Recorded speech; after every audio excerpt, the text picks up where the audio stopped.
사람은 눈으로 보는 것을 참으로 좋아합니다.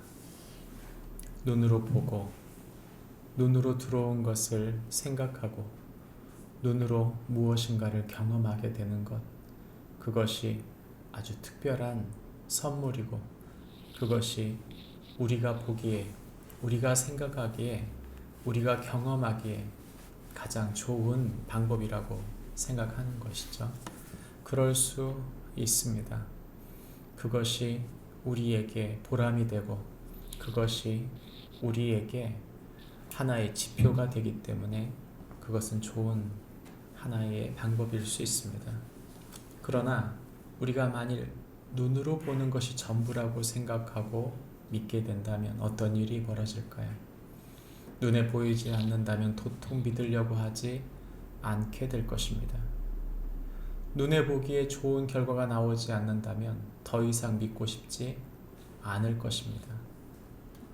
눈에 보이지 않는 것을 믿지 않는다면 결국 우리는 하나님 그분을 믿지 못하게 될 것입니다. 눈으로 보고 경험하고 눈으로 보아서 내가 생각한 많은 것들, 그것을 의지하는 것 참 좋은 일이지만 결코 그것이 전부가 아니라는 사실을 기억해야 하는 것이죠. 우리가 읽은 성경 본문이 바로 그런 이야기를 우리에게 해주고 있는 것입니다. 우리가 읽은 성경 본문 말씀을 한마디로 조리면 이렇게 말할 수 있습니다. 성도는 어떤 기적과 응답보다 하나님과 그 말씀을 더 의지하는 자이다. 성도는 그 어떤 기적과 응답보다 하나님과 그의 말씀을 더 의지하는 자이다 말해주고 있습니다. 기적보다 말씀을 의지해야 한다.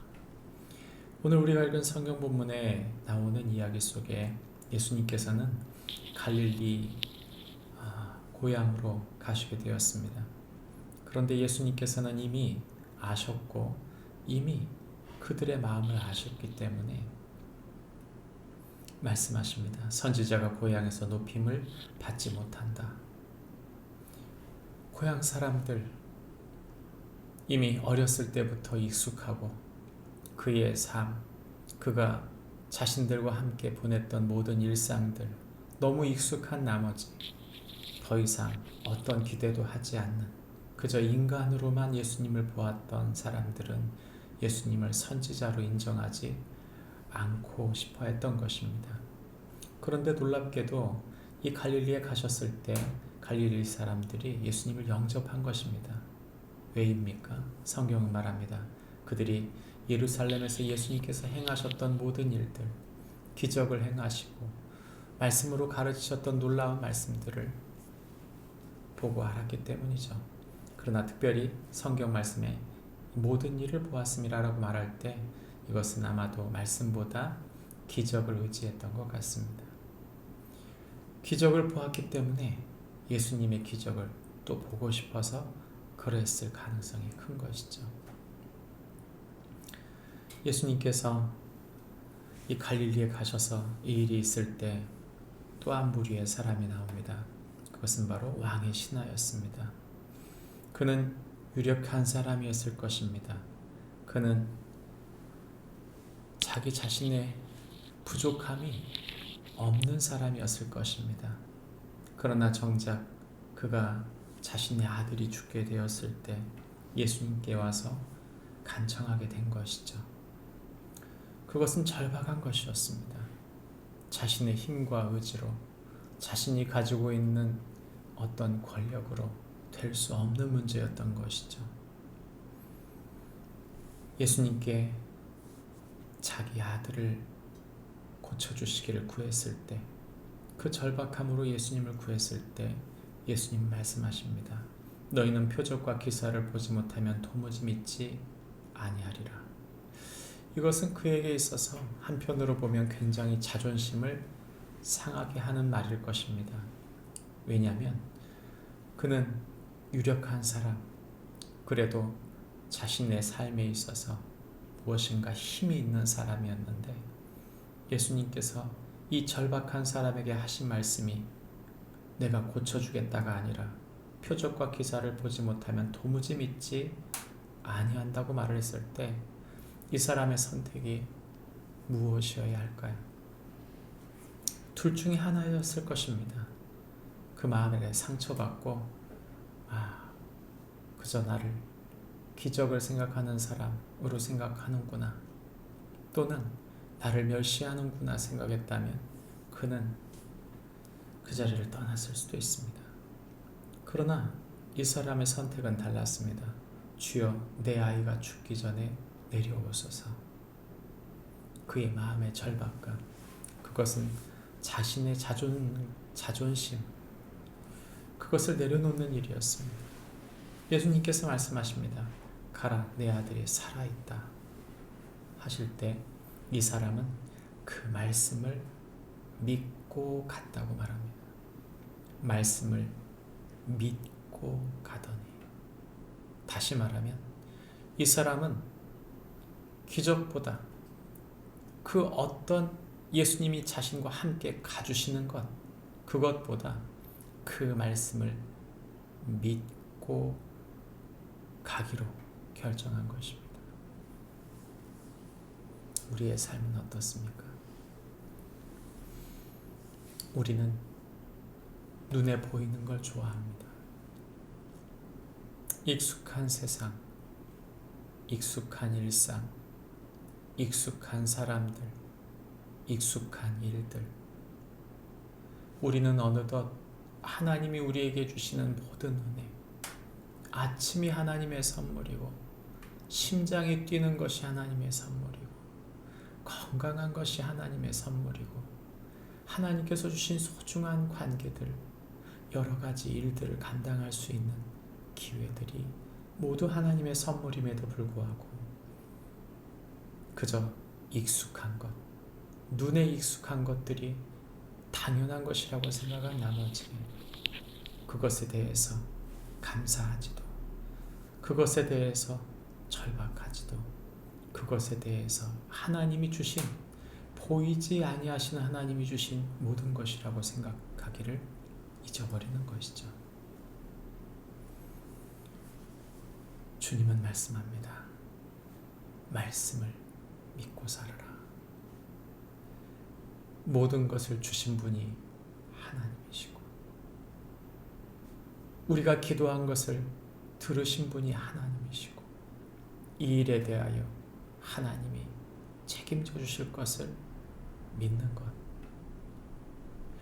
궁극적으로 하나님, 그분은 그분의 뜻을 이루시는, 말씀대로 이루시는 분인 것을 믿는 것. 내 생각과 내 뜻대로 되지 않는다 하여도 하나님은 여전히 당신이 우리에게 하셨던 말씀을 이루시는 분인 것을 믿는 것. 우리는 그 하나님을 믿어야 하는 것입니다. 성경은 예수님께서 이 아이가 살았다 말씀하실 때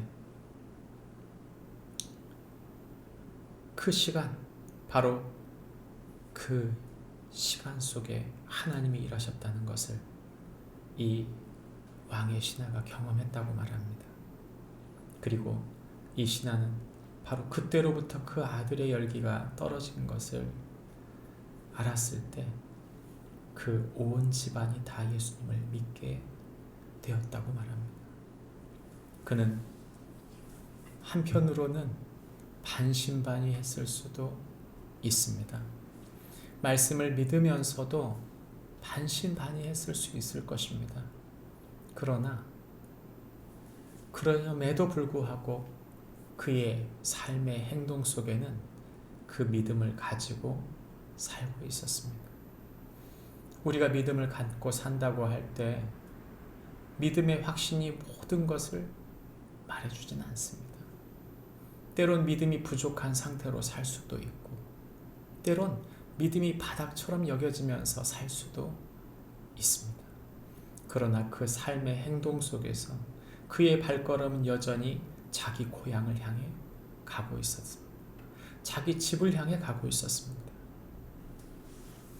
우리의 믿음의 삶이 그러합니다. 때론 믿음이 좋은 것처럼 느껴질 수도 있고, 때론 그러지 않을 수도 있습니다. 그러나 우리의 삶의 방향, 그 말씀을 붙들 때 말씀이 다 이해되지 않아도, 그 말씀이 때로는 의심되어도 우리의 삶의 방향이 그 말씀 붙들고 살 때 그 말씀이 우리 속에 역사하실 것을 믿고 믿음으로 사는 축복이 있기를 바랍니다. 예수님의 말씀이 우리 속에 이루어지지 않았다.